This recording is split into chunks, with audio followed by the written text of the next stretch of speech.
Thinking about self-publishing and don't know where to start? Join the Spa Girls each week for 30 minutes of honest advice, tips and resources. I'm Trudy J and I am here with Shah Barrett. Hi. Wendy Valla. Hello. And Cheryl Phipps. Hi there. Hello. Hello. How are we all? We are well? We are good.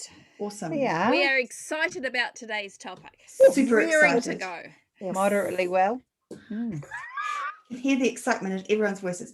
Today we are talking about how to schedule like a superstar. Is that the same as schedule? Yes, it is. Yes, Depending schedule, on where you schedule. come from. Yeah. All right. Yes, that's right. We did. Dylan Crush gave me a funny, she just loved the fact that how we say schedule when we talked to her at RAM 2 years ago now. Oh my gosh. Oh, Is it dear. that long? Wow. Yeah. I don't think I've left my house in like 2 years actually. Yeah. So, Let's not exaggerate. Right, No. let's get into it. Come on, guys. Okay. So our thing with scheduling is that we're talking about how we do it, and it's kind of working backwards. So we talk about the end date and then kind of work out what you need to do from there going backwards so that you know today what you need to achieve for this particular day. So it's kind of like taking away a little bit of the overwhelm. So instead of thinking, oh my gosh, I've got to write this 50 or 60,000 word novel and it's going to be big drama, you kind of know, okay, I just have to write 500 words today and I can do that. That's no worries. And that's kind of what we're talking about, is kind of taking away that overwhelm and just having it plotted out really easily, really simply in a way that anyone can do. It's simple. So easy. Gosh, I don't think we need a podcast. You just said it. Pick Well, your I think- destination on the map and then work out how you're going to get there. Yeah. But before you Yes. start, you kind of need to know where your destination is. Mhm. You mean need date to- though, eh? Not need that a we're date. flying to the Pick a Caribbean date. or anything. Okay. Pick a No. date. So let's pick a date 6 months from now. So we're in Let's do it. February. Yep. Let's say February the something 25th or something. Okay. So let's do this Day live. after my husband's Let's do birthday. this live and uncensored, shall we? Okay. All right. Okay. Let's say it's the 26th, because then the book would have to be ready on the 26th of August, which is my husband's birthday. Perfect. Well, that's good. Okay. So 26th of August is when we want to get this book out. I haven't got a calendar. I hope one of you guys have got a calendar in front of you. Maybe. I just counted. I have one. Yeah, I have one. There you Okay, go. so- Sugar day. I can't reach it. All right, so we can do the numbers a couple of different ways. Let's do Yes. them. So you're just starting out, you're not sure about how many words you can write or anything like that. Let's just Mhm. say that you're going to write 500 words a day for Mhm. 5 days of a week. You're going to give yourself the weekends off. You're just going to write Monday through Friday, 5 days a week, 500 words. That means that it is 2,500 a week, and that takes it to 10,000. Am I right? For a month? Yes. Yes, Yeah. so Nice- 10,000 a nice month. adding, bud. I know, right? Off the cuff adding. I'm impressed. I know, you should be. Didn't Hands up, even use your everybody that fingers thinks that's doable. Yes. Well Yes. done. You can Yes. all do 500 words a day. Mhm. You can. Mhm. Whoop, whoop. Okay, and that means that you can write a 50K book in 5 months, which is great because then it gives you another month to do editing, send it to an editor, get it back Okay. before you have to So put we're it up. saying it's going to take us 6 months? From 6 start to months finish. from Right. no book to Mhm. putting it up on Amazon and Yep. publishing it. Yeah. Nice. So this is sort of a plan for 2 books a year, really. Yeah. Yeah. Yeah. Yeah, but, yeah. but what we can do is like maybe we can look at it someone who's writing 1,000 books. I mean 1,000 books. 1,000 words. I do that. Never sleep. Never sleep, never do Yeah. anything else, write 1,000 books a year. No, 1,000 words a day. Yes. So that would be 5,000 a week. That would be 20,000 a month, which means that you could get a You're book doing done all right. in 3 months, let's say. Mhm. So that's just how the numbers pile up really quickly. So Mhm. you know, if you're really, you can think you can do 1,000 words a day, 5 days a week, man, that's Mhm. doable. Yeah, easy peasy lemon squeezy, And man. conversely, if you can only write 250 Yeah. words a day, It's that's gonna- going to take you a year. Yeah, yeah, and that's Simple. fine. Simple That's maths. not a big No, deal. no. Just whatever time it takes you. So let's work backwards from that. So let's say we're going with the 500 a day. I Yeah, think just as a let's nice. do the So six that's our months. 6 months. Mhm. So if we take 500 words a day, so you know today's what day is the 26th of February? Is it It's actually going to be Friday. okay, so you say Friday, Mhm. it's your first day of writing. Mhm. All you have to do is write 500 words today and then you're done. That's all you have to think about. Mhm. But what we also need to think about is incorporating into that things like, when are you going to order your cover? So when do we think the best time is to order a cover, for example? Well, I think first of all, you have to decide even if you're a plotter or a pantser, you have to decide on what your book is about Yes, before you sorry, even I did think skip. about. So you're going to have to take a little bit of time thinking of the genre, thinking of where you're going to get a cover from. So you actually are going to spend a little bit of time doing research on that, I would think. Maybe we should say 5 days research time. Can we give 5 days? Yeah. Is that a long time? Let's do it. So the first week is a research time where you look into things like, if it's your first book, for example, there's 2 types of things. You could be a plotter or a pantser. So if you're a plotter, you need to take time to plot it out in the beginning, so you know the general gist. And like Cher says, you need to figure out your genre, you need to look at characters, all those kinds of things. If you're a pantser, you might be more inclined to just leap into the writing, a little bit more like Wendy, who just leaps in. She knows her characters, but she gets in there and she just makes stuff happen. And what happens is that Wendy spends a bit more time at the end in the editing process, because she's pulling stuff out and mixing it up and cutting, throwing away 30,000 words. Casually throws away 30,000 words on the regular. I'm just putting it out there to warn future pantsers who may be out there. I would put a us. little caveat on that and say with time, pantsing is hard work, but at the same time, I think it's quite good to just write a character interview with your characters and get to know them, dates, names, rare birth date, what makes them tick, brothers, and run a series Bible, because if you're writing a series or just a book Bible, and put in there all the details that you need as you write the book. Eye color, setting, middle names, Traits. ages, dogs, servants / if it's historical, town setting, blah, blah, blah. So do you keep that do you handwrite that, or how do you do that for your stuff? I don't handwrite nothing. Mine's in a table. Mine's in an Excel word spreadsheet. Right. Yeah. Okay. Yeah, so that's if you're a pantser or a plotter, do that basically. Create your Bible first off, write down your characters, know a little bit about them, and then add to it as you go through the book as things come up. Just have a notebook beside you as you're writing on the computer, and just write salient points as they come across, as you come across them, so that you're not constantly searching through your manuscript for information. And can I just give a shout out to our episode 276, which was character-centric plotting with Alexa Rivers. And this was probably the only type of plotting that for our anti-plotter Wendy here really resonated with her, approaching it from a character point of view. So even if you just fill in a couple of those worksheets there, that can help hugely. Yeah. So you've taken your 5 days at the beginning, you've figured out the genre, the characters, the plot if you're a plotter. You may have even started if you're a pantser before the 5 days is up. And then, so at the end of the 5 days, you get started, you start writing your 500 words a day. That's your process for a little while.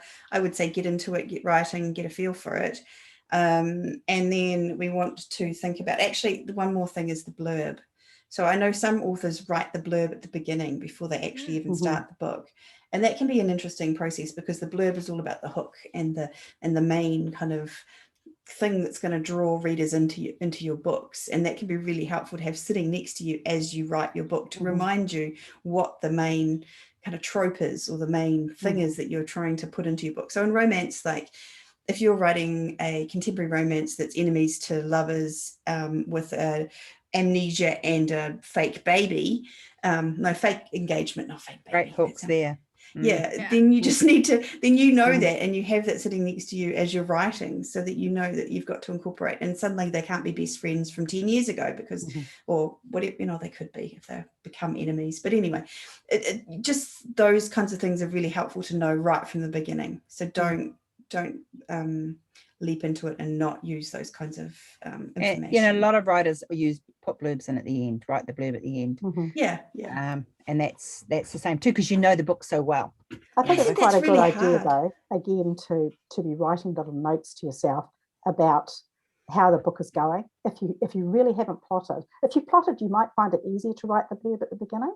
But if you don't, if you're a pantser, then it may come to you as the story unfolds what it's actually about. And that can actually, when you've decided, that can actually solidify the story and push it on, because now you know exactly what the conflict is, exactly what the trope is. And that all helps you make a better story. Yeah, sure. No, that's awesome. Mm. And something occurred to me as you were speaking there, and I've lost it again. So that's Gone okay. completely. Gone like a gone It'll thing. come back. Just remember that the blurb should go with the edit, which I think we're going to move on to in a minute. Yeah. Mhm. Oh, I wish I was genius. Was it that good? You forgot it. Okay. All right. Right, Well, maybe then. not, So- but you can also, once you identify those tropes, regardless of whether it's the beginning of the process or in the middle of the process, that's probably when you should start thinking about what you'd like on the cover as well, and what and I would Yes. say too, just know what genre you're writing ideally at the start. That makes life so much easier for yourself, I promise you, if you know what you're writing. If it's a mashup, and you know it's a mashup and you want to write it, not saying don't do it, but if you are starting this out and you're not quite sure, try and identify, okay, it's going to be a sweet romance, for example, so therefore that will curtail what kind of language you use when you're writing, you know, as in I would actually say that's the very, very first step. Decide what you're writing. Yeah.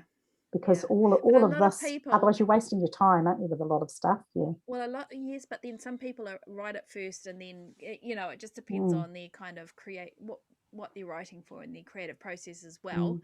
But if you want to make it easier for yourself when it comes to the end, again, know what you're writing at the start. Yes, but it will sort of depict the language that you use. Yes, and absolutely. it certainly will be there on the cover. Yeah. So if you start writing sweet and then it gets a bit steamy, the cover that you've potentially already picked is just not going to fit now. Yeah. So just be aware of those things, I guess.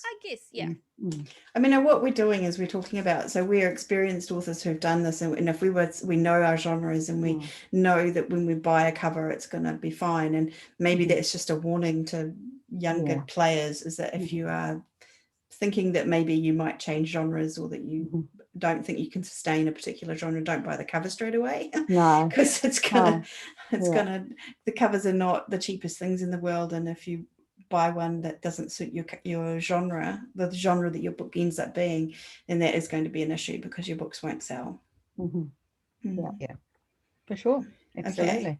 So if we work back, so we decided that on the 26th, so the 26th of August was 6 months out. Yes. Is that right? That's right. So if we've written 500 words a day for 5 months, we've got our 50,000 word book. So then we're going to start editing. Go back over that. Are we going to send it straight to the editor? So that'll be around the 26th of July. Okay, so 26th of July. Okay. And maybe we want to think about booking our editor in a little bit before that, because I think a lot before that. Yeah, because editors are in fact quite busy. So you would probably want to maybe book an editor in for maybe end of July, I would suggest. Maybe even, Sorry, end of July to book them in? No, actually the date that you want to have it to them. I think when you finish the book, you're going to have to do your first pass. So I would actually allow a week for that. Yeah, no, when I said the 26th of July, I was thinking plus, like as in like the 31st of July or whatever, but maybe beginning of August. Maybe the beginning of August. Yep. So that's when your edit would be booked in for. Now, depending on who you go with, you are going to be looking at an editor, I would say, perhaps looking at halfway through the book. How is it going? Is it tracking? Have you got half the words done? If you have, then go ahead and make your booking now, because sometimes you don't get in a week or two. You don't get in sometimes with a few months. Again, it depends on who you're going with. Yeah. More time you've got to look for somebody, the easier. So if you've got a particular deadline that you want to meet in terms of publication, you don't want to be scrambling around finding somebody that can do it in a hurry, kind of thing. Yes. Find someone who's amazing, who you can trust, and book them in early, so that you know that you're going to get your book to them. People are happy to do recommendations on that too. You'll always find someone who, Totally. And your price range and in your genre. And also in the language that you're writing in. Most of us write, we all write for the US market. So our books are edited in the US language, which is English, sort of. Cheryl. Oh my God. Have to go there, eh? Can't take you anywhere, Cher. Mhm. So that's a good point, is around knowing what you're writing, for example, is knowing whether you're writing for an American audience, knowing what kind of language, the kind of books the more we talk about it and the more I think about it, I think if you can possibly manage to narrow down the kind of book you're writing before you start and manage to kind of make yourself a little promise that you're going to stay within that kind of genre, the better you will do. So if you can say, I am writing a sweet small town romance set in America for an American audience, that includes firefighters and friends to lovers, then those things will keep you on track, but also give you a nice framework to work from when you are trying to do the marketing at the end point. And it gives a frame of reference for readers as well. So this might be something you hadn't thought of yet, but when a reader is looking for a book, like I know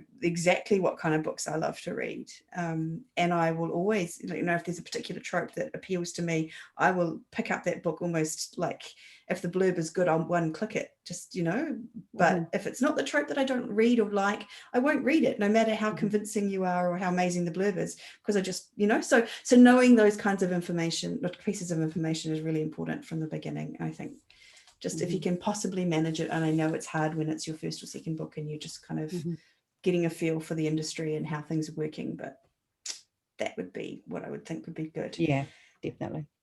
Okay, so we've had a first pass and we're sending it to the editor. So that's going to go sort of that first week in August. Yeah. Right? And it's also important to know what sort of edit you're going to get, which we've discussed many times, but that can dictate how long it's with the editor, with it's going back to the editor, So these are all things you need to learn. And I would also be talking to the editor that you think you would like to use, and discussing what their turnaround is.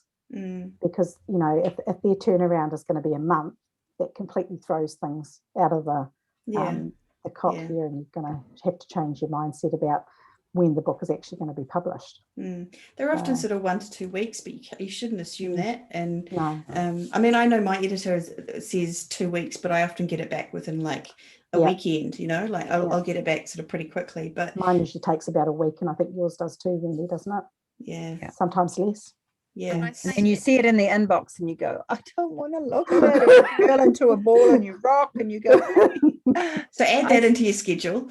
Yeah, the rocking. I say to my husband, it's a standard thing. Can you open this? My edit's just come in, and he just rolls his eyes and as if to say, what, are we going through this again? But I think that's actually a really good rule to remember. Is don't assume when you're dealing with anybody that's outside, like any outside providers, any suppliers. Never assume that you're both on the same page with regard to what it's going to cost and how long it's going to take and what it is you want. Always have that. Same for cover designers, same for editors, same for anything or same for anything in this world. In fact, when you hire anybody you marry, make sure never assume. Make sure you have something in writing. We've got some great podcasts on editing and the different types of it as well. So we'll put that link in the show notes, won't we, Shah?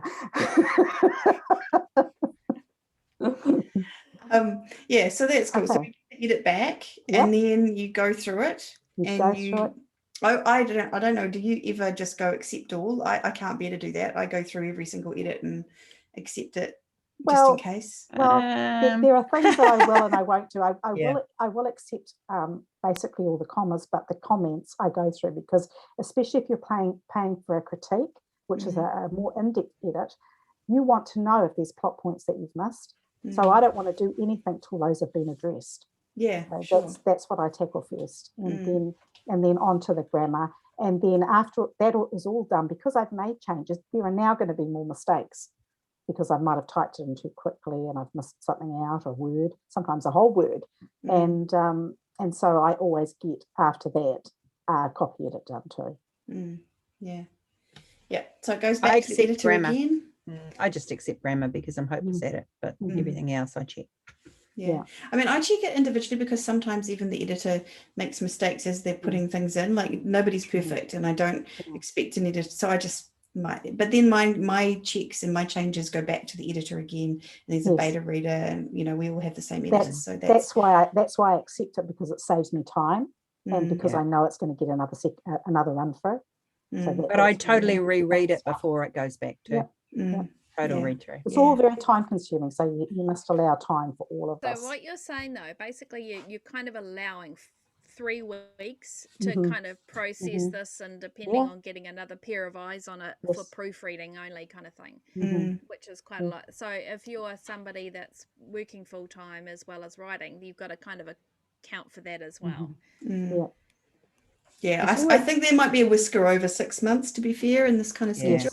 So I'm thinking that if you can either maybe write a few 700 days in the middle to get yourself a bit earlier in the schedule. You can do it. Or maybe just chuck in a weekend if you've got a little bit of spare time, get up early. Weekend or two. And then you don't have to write 700 words. You could just do a 500 in the weekend, Or how's this? It takes you 6.5 months. Exactly. That's the thing. You know? With self-publishing, you're in control.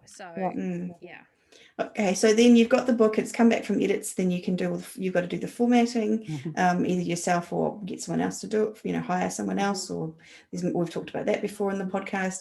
You need to get the cover, which you've ordered at some point in the past. You need to start thinking about marketing, things like that. And then one thing we haven't addressed is we haven't addressed whether you're going to do a pre-order or not.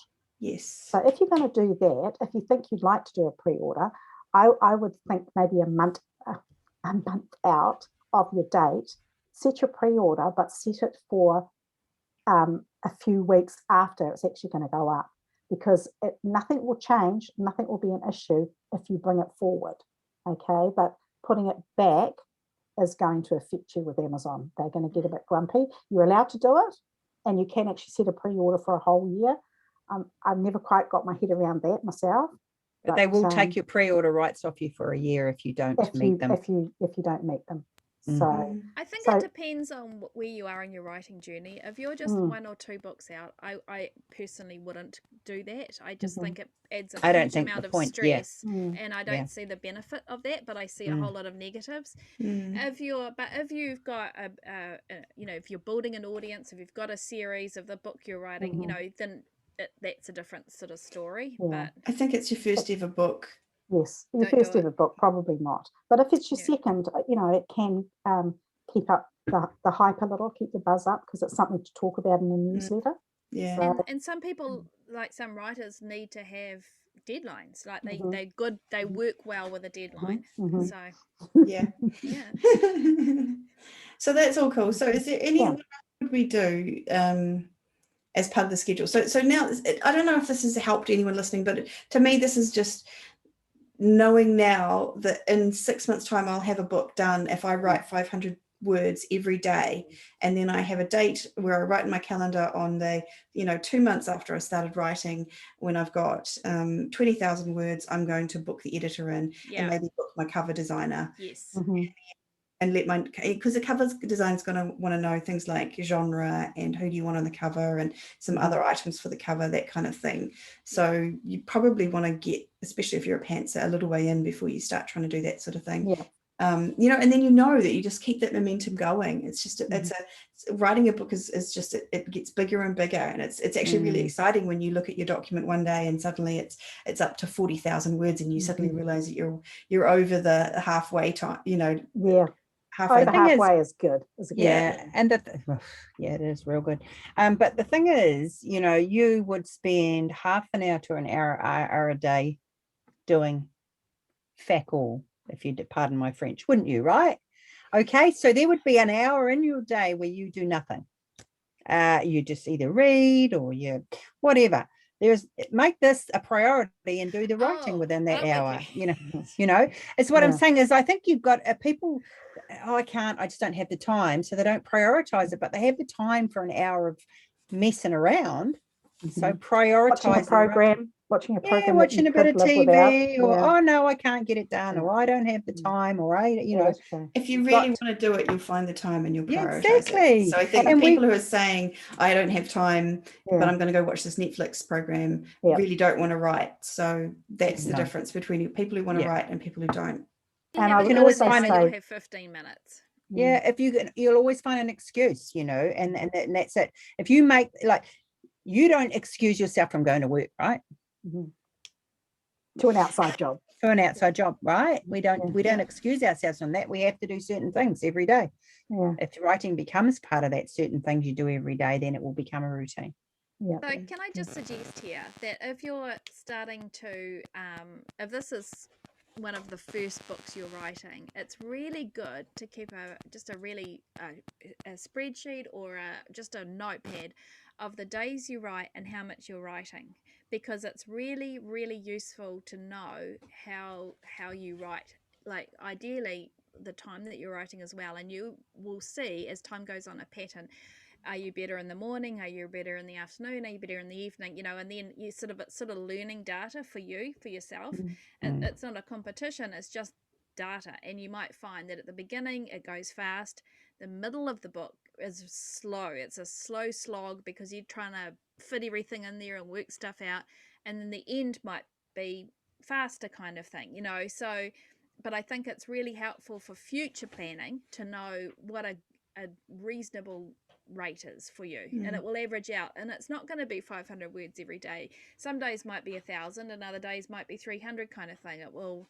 No, it's going to be at least 500 every day, 5 days a week. Okay, let me What's put the it point of another a way. schedule An if you hour can't a meet day. it? Some days you might get 300 words in that hour, and other days you might get 1,000 words in that hour. That's probably true. Let's put it that way. And also, I'd just like to say that if you write every day, especially in those 5 days, you'll find it easier than if you then don't write for, you write a couple of days and you don't write for a week, and then you're trying to make up those words, because you always have to go back and read what you've written because you've forgotten the train unless you've written yourself notes. And your mood changes. Yes, you can write something in one mood and then your next minute you're in another mood. Wow, that's way out, like it's like that doesn't quite make sense. No, and this is interesting because continuity. Continuity. Because for me, and this is just to completely blow out everything we've been saying, I much prefer to write a book more full on in a shorter period of time. So I would rather write, 5,000 words a day every day, including weekends, for what's 5 divided by 10. Don't ask me to add whatever, some days. 2 weeks. 25,000 a week, so you could get 50. So that doesn't seem right. 2 weeks anyway. 5,000 words a day over 2 weeks. Yeah, okay. So, and get it done, and that should, and then maybe edit it and get it, work on it that way, and then potentially there might be more mistakes in it. I don't know, but your hands will never be the same again, potentially, and your family will hate you because they've never seen you. Well, I can write 5,000 words fairly fast these days, but anyway, that's a whole other thing. Most people. So just that might be something. So if this is your first book, it might just be a learning curve, because maybe 500 words a day for 6 months isn't your ideal schedule, and maybe writing 10,000 words a day on the Saturday and Sunday that you've got days off, but only doing it every weekend might be your schedule. But just as long as you know your schedule and you work it backwards, and I think that's what this is all about, isn't it? It's finding your how. And it's about accumulation. It's like seeing how easily it accumulates. Because if you sit around going, I don't have enough time to write, and I wish I had enough time to write, and then 6 months goes by and you've got nothing, because you couldn't figure out the best time and you were trying to find the feng shui in your room and do whatever, versus just I'm feeling very seen here. Versus just sitting down and writing the 500 words a day and just giving it a shot. That's the thing is, it's very easy to find an excuse not to do something, isn't it? Especially if we're not earning any money out of it, and we don't, and the long-term goal seems miles away. Well, it can be hard. It can be hard justifying it to yourself if you can't see a tangible benefit, and it's even harder for other people to see the benefit of you locking yourself away every evening instead of watching, Married at First Sight. So, time constraints because you're working. It all matters and will all change. But I also think the booking, knowing that when you get to say month 2 or month 3 in this process, okay, well that's when I'm gonna. It's actually quite exciting booking an editor and a cover design like that. That often will lift you up through, particularly that sticky middle part, which can sometimes be a bit of a slog to write. So it's actually quite, it starts to become more real at that point. So I think that's it. I've had 2 people lately talk to me about writing and say they can't get it finished. They just can't do it. They can't fit it in. It is difficult. It's really hard, but you know, this is trying to get that creative muscle going. This is trying, you know, the only person that's stopping you is you. And we can all put up you know, I've got this and the kids around, the grandchildren around, and I've got a job and I've got this and I've got that. But if you want to do it, that bottom line is you've got to sit down and do it. And the best way to do it is to schedule it. And the best way to do it is to schedule it. Like a superstar.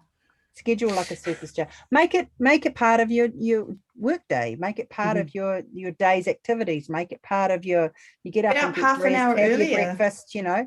Before I have breakfast, I'm writing 500 words. You know. Done and it's done for the day. Yeah. No sweat. Yeah. I mean, I I can just do it in the morning. It does feel nice to know that you've done that. Exactly. And then you look at your schedule that you've done for 6 months or 6.5 months, whatever it happened to be, and you go, actually, that did work, or no, that didn't work. And so your next schedule will be made up of all the things that you found out about yourself. I think it's really important to keep, like I said before, a record, because it's like really a food diary, but it's a writing diary. Because it's sometimes funny when you think something like, you assume that you write best in the mornings.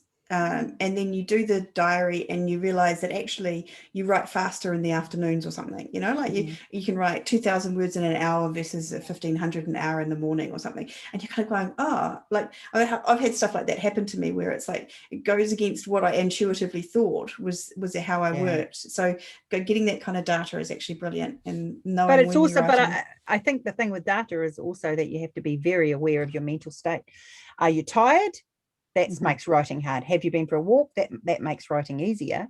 Are your energy levels down because you haven't eaten? That makes writing harder. You know, like, so depending on the stress levels, how you feel, there are a lot of little variances that add up to how well you write at certain times of the day. That's personally for me. I can write. Last night I wrote at midnight, you know, but that's because it was all going quite well. I think it depends on where you're at physically and mentally as well. Very That's much just so. my thoughts. The mental game is incredibly important. And I also would say, just as a nod to our friends that are listening that aren't able to get out of the house, of which there are many people across the world, a lot of us, I always find it better to actually get out somewhere and write, which isn't possible for us either at the moment. So trying to replicate that environment, I mean, I've talked about it before, but a soft murmur, a website that has coffee shop sounds, you know, it's not as good, but you know, you can kind of sometimes tweak your environment to kind of reminisce about the old times. People can sit by each other and drink coffee and zooming with someone else, you know, like get online and writing sprints can be really helpful.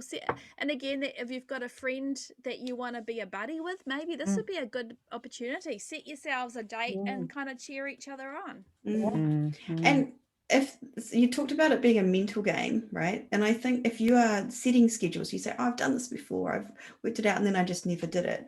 Work out why. Like, what thoughts are going on in your head that are making you, you know, do you think it's going to be too hard? Do you think maybe you can't do it? Do you think, you know, maybe there's some kind of reason that's blocking you, that maybe something, you know, like I had an edits that I was trying to do through the whole of January, and I just kept putting them off, and I worked out that I realized that the way I'd gotten myself through the first draft of that book was just to say, just get it out, just get it written, and it doesn't matter if it's crap because you'll fix it in the edits. And then I got to the edits and I was thinking, oh my God, it's going to be this drama because I'm going to have to fix everything. It's so hard. And that's what was going on in my head, right? Because I was like, oh, it's going to be so hard. And I just put it off and I put it chronic off. overthinking, eh? Yeah. You know, And like so absolute terrible.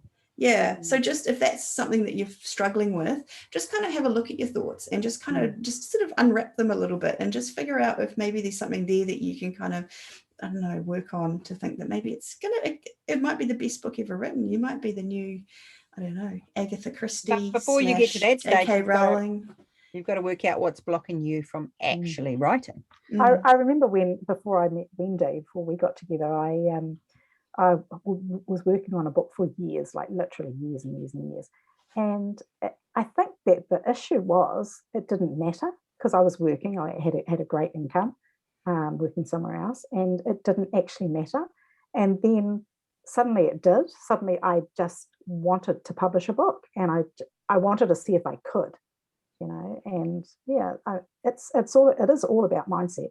It really is. Oh, total mindset. And just a tip for my fellow people that struggle to finish, raising my hand here.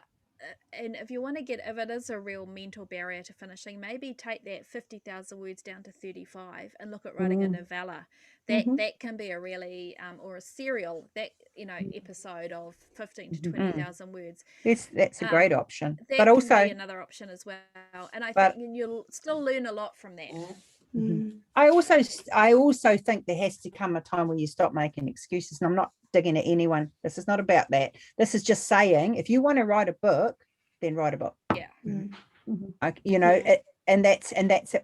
We live in a society that makes excuses. It's getting a bit heavy now, but we do live in a society that can make excuses for everything.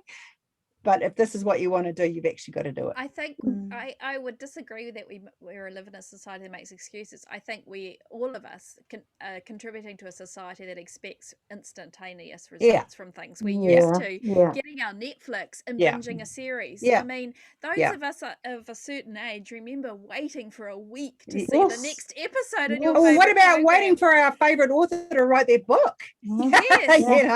Years. So I think we transfer that expectations to ourselves, that suddenly we're going to produce something, and actually writing is bloody hard work. And, real hard. Don't let anybody tell you otherwise. Not everybody can do it. No, and that's the truth of it. But everyone deserves the right to try. Yeah. Anybody listening here can absolutely do it. Now, as you girls have published many, many, many books, how do you approach, just in a very brief terms, your scheduling process then? In terms of writing to published, go share. Mentally, what's your time that you like to post? Is it 3 months, 4 months, and where do you do your bits?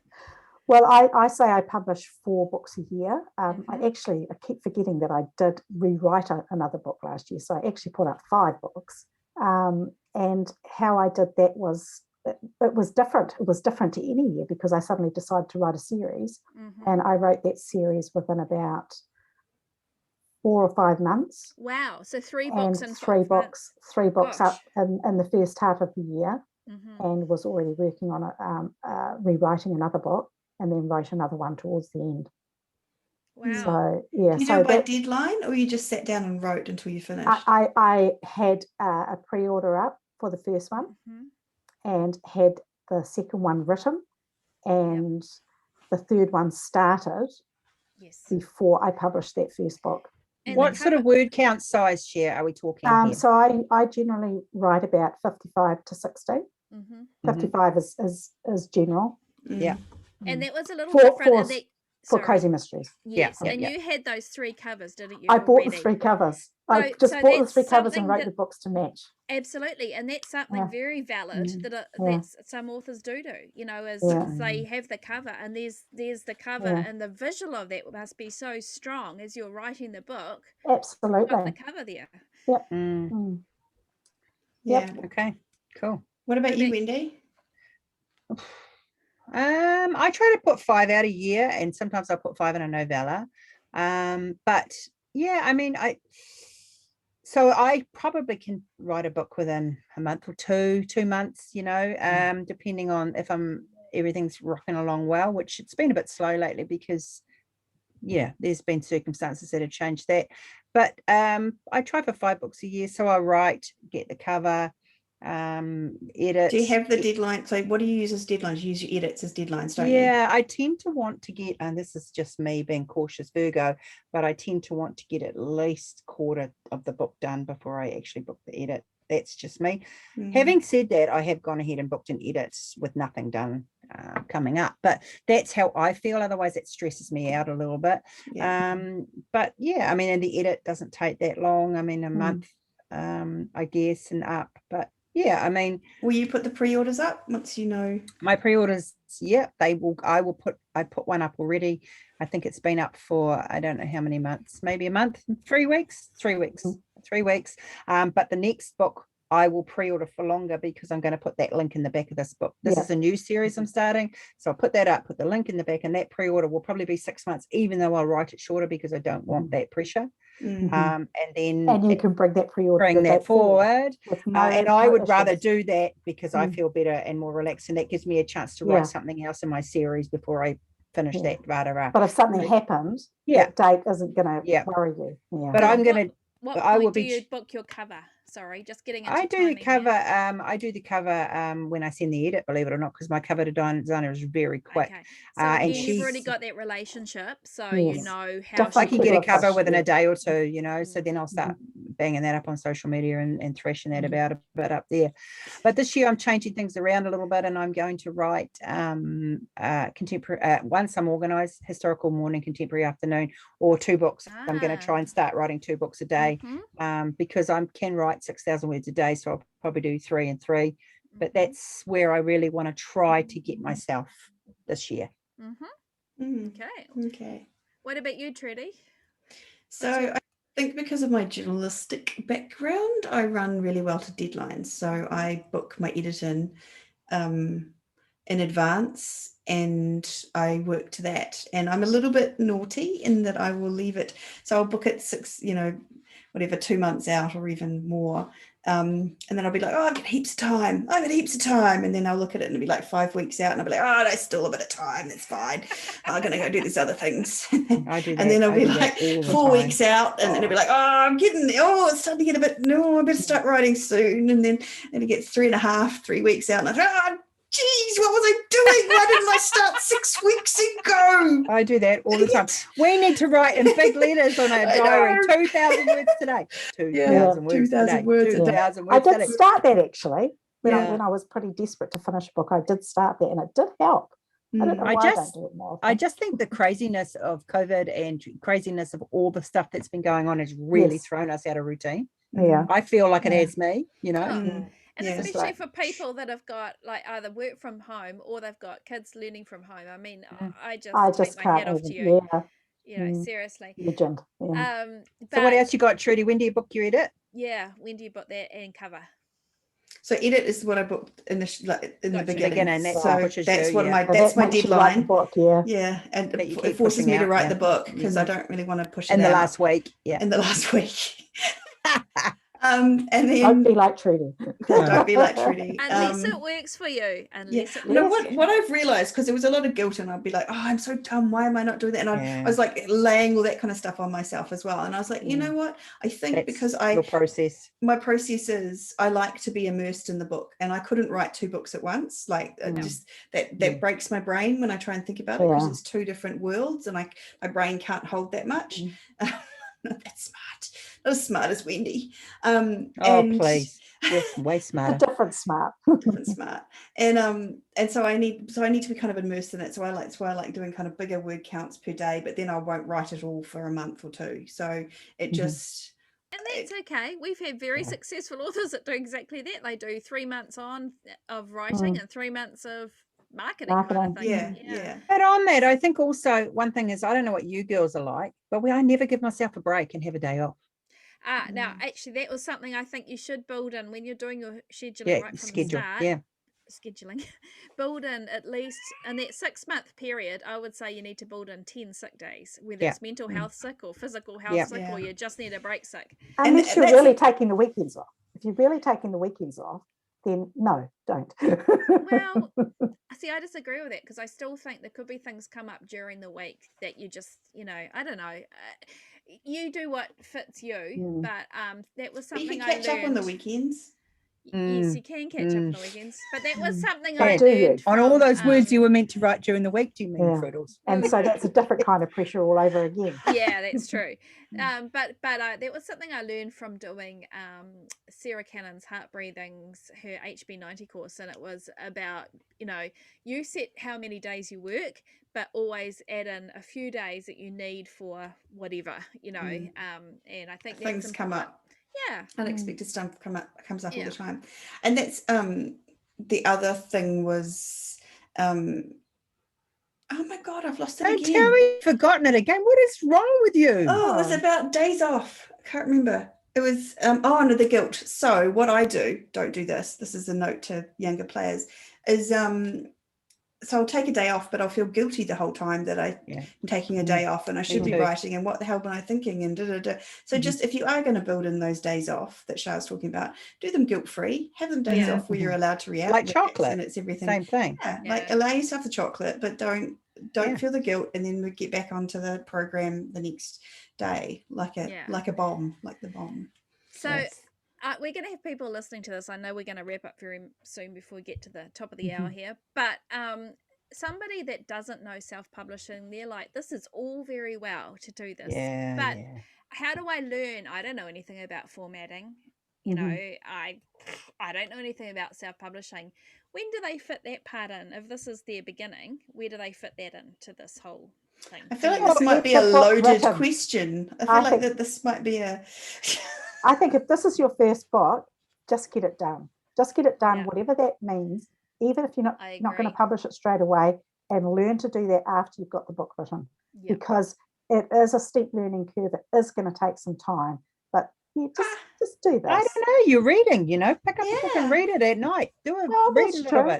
I mean, you're in a car, listen to a podcast.